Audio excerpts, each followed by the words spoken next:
जय मसीह। परमेश्वरका प्रियजनहरूलाई साथै न्यानो अभिवादन। परमेश्वरलाई धन्यवाद भएको होस्। आज चाहिँ म भजन सङ्ग्रह 91बाट परमेश्वरको वचन लिएर आएको छु। यहाँ चाहिँ विश्वासीहरूको सुरक्षा भनेर लेखेको छ। शीर्षकमा चाहिँ साँच्चै आज यो वचन चाहिँ एकदमै शक्तिशाली छ। आज हामी शारीरिक रूपमा, आत्मिक रूपमा कतिचोटि हामी दुर्बल हुन्छौँ, कतिचोटि हामी बिरामी भएर होस्, हरेक कुराले होस्, आज हामी दुर्बल भएको, एकदमै कमजोर भएको महसुस गर्छौँ। अनि त्यो अवस्थामा चाहिँ हामी विश्वासीहरू पनि कतिचोटि यस्तो महसुस गर्छौँ कि अब चाहिँ हाम्रो सुरक्षा परमेश्वरबाट पनि हट्यो, परमेश्वरले पनि हाम्रो वास्ता गर्नु भएन जस्तो हामीलाई त्यो महसुस हुन्छ। तर त्यस्तो होइन। परमेश्वरले चाहिँ यहाँनिर एकदमै हाम्रो हृदयका कुराहरू, एकदमै हाम्रो उत्तर आउने वचनहरू चाहिँ यहाँनिर दिनुभएको छ। अनि त्यो सबै हाम्रो मनले सोचेका कुराहरू चाहिँ यो वचनबाट हामीले चाहिँ उत्तर, एन्सर चाहिँ हामीले पाउन सक्छौँ। यहाँनिर चाहिँ लेखिएको छ विश्वासीहरूको सुरक्षा। यो चाहिँ एउटा प्रार्थना हो। सङ्कष्टको बेलामा, दुःखको बेलामा, बिरामी भएको बेलामा, शारीरिक रूपमा दुर्बलता भएको रूपमा गरेको एउटा प्रार्थना हो यो चाहिँ। अनि तपाईँ यदि बिरामी हुनुहुन्छ, तपाईँ दुःखमा हुनुहुन्छ, तपाईँ कमजोरी अवस्थामा हुनुहुन्छ, आत्मिक रूपमा, शारीरिक रूपमा, यदि तपाईँ यस्तो अवस्थामा हुनुहुन्छ भने तपाईँ यो वचन पढ्न सक्नुहुन्छ। अनि यो वचन पढ्न सक्नुहुन्छ। तपाईँले चाहिँ सरसर 2-3 चोटिसम्म चाहिँ यो वचन पढेर प्रार्थना गर्नुभयो भने तपाईँको जीवनमा साँच्चै आशिष पाउनुहुन्छ। अनि यहाँनिर विश्वासीहरूको सुरक्षा लेखेको छ। 1देखि म पढ्नेछु। एकदमै मिठो छ यो वचनहरू चाहिँ, एकदमै शक्तिशाली छ।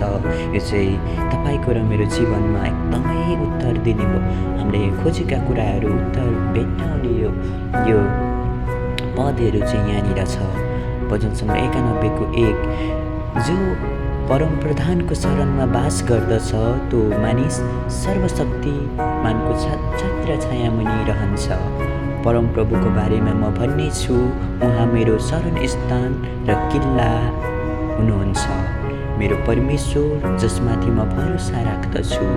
निश्चय नै उहाँले तिमीलाई सिकारीको पासोबाट र घातक रूढिवादीबाट बचाउनुहुनेछ।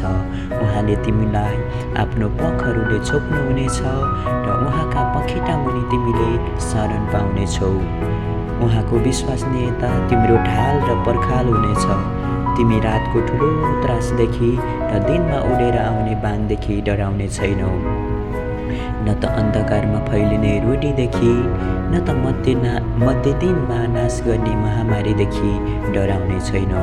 1000 जना तिम्रो नजिक लोटलान् र तिम्रो दाहिने हाततर्फ 10,000 जना, तर तिम्रो नजिक त्यो आउने छैन। तिमीले आफ्ना आँखाले मात्र त्यो अवलोकन गर्नेछौ र दुष्टहरूको प्रतिफल देख्नेछौ। यदि तिमीले सर्वोच्च प्रभुलाई आफ्नो वासस्थान बनायौ भने, परमप्रभुलाई जो मेरो शरणस्थान हुनुहुन्छ, तिम्रो कुनै अनिष्ट हुने छैन, तिम्रो घरको नजिक कुनै विपत्ति आउने छैन, किनकि उहाँले आफ्ना स्वर्गदूतहरूलाई तिम्रो सबै मार्गमा रक्षा गर्नलाई आज्ञा दिनुहुनेछ। तिनीहरूले तिमीलाई आफ्ना हातै थाम्नेछन्, नत्र त तिम्रो खुट्टा ढुङ्गामा ठोकिनेछ। तिमीले सिंह र गोमनलाई कुल्चिनेछौ, जवान सिंह र सर्पलाई तिमीले पैताला मुनि लतार्नेछौ। परमप्रभु भन्नुहुन्छ, त्यसले मलाई प्रेम गरेको हुनाले म त्यसलाई छुटाउनेछु। त्यसले मेरो नाउँ ग्रहण गरेको छ अनि यसकारण म त्यसको रक्षा गर्नेछु। त्यसले मेरो पुकार गर्नेछ र म त्यसलाई उत्तर दिनेछु। अनि त्यसका दुःखको घडीमा म त्यससँग हुनेछु। म त्यसलाई छुटकारा दिनेछु र आदर गर्नेछु। त्यसको दुःखको घडीमा म त्यससँग हुनेछु र त्यसलाई उद्धार दिनेछु। अनि लामो आयु दिएर म त्यसलाई सन्तुष्ट तुल्याउनेछु र त्यसलाई म उद्धारको दर्शन दिनेछु। परमेश्वरलाई धन्यवाद भएको होस्। यो वचन चाहिँ एकदमै शक्तिशाली छ। आज चाहिँ हामीलाई परमेश्वरले यहाँनिर चाहिँ परमेश्वरले भन्नुभएको छ, म त्यसलाई लामो आयु दिएर म त्यसलाई उद्धारको दर्शन दिनेछु। अनि परमप्रभु चाहिँ एकदम शक्तिशाली परमेश्वर हुनुहुन्छ। अनि हामीले पुकार्दा चाहिँ उहाँले सुन्नुहुनेछ।